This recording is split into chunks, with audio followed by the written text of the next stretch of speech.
Здрасти! Сега ще отворим тия две кутии. Трябва да вземем мегатрониката от тъс, да я сложим на тъс.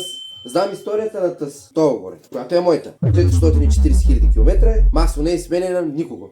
Бе, не е вярно това нещо! Имам проблеми, лопа на трета и четвърта скорост. От време на време се чуди пета, шеста кога да я вкара. Скара ми грешка с трети и четвърти сето това.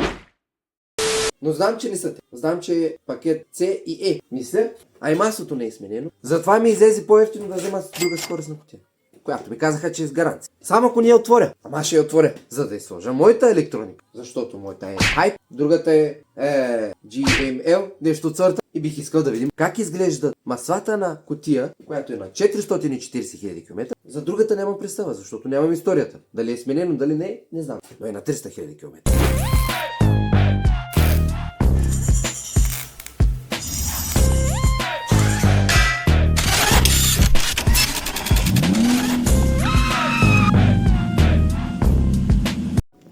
Аз като виждам, той масло никога не е сменено. Той не знам дали ще го изкарам. Ама ще видим.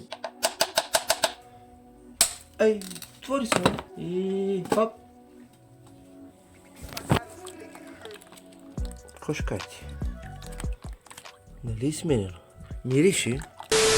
Ето е една другата, която е на 300 000 км и изглежда по същия начин. Мириса е същия.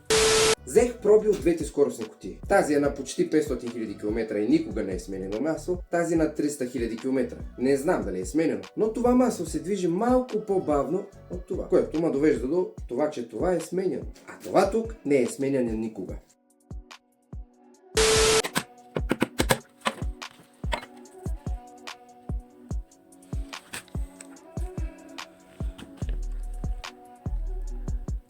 Ууу!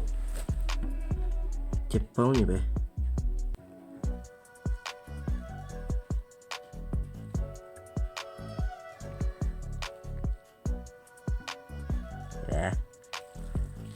След като изкарах филтъра, го гледам вътре, той не е много красив. А и лошото, че ми остана и уплътнението вътре.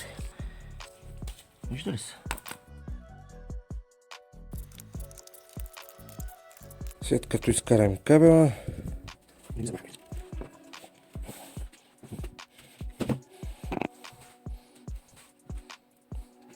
дойде време за другата кутия и отваряме.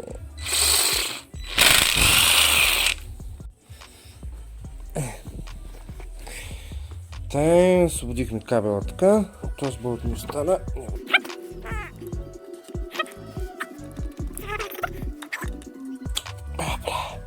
Ами, тук е фактически тъс.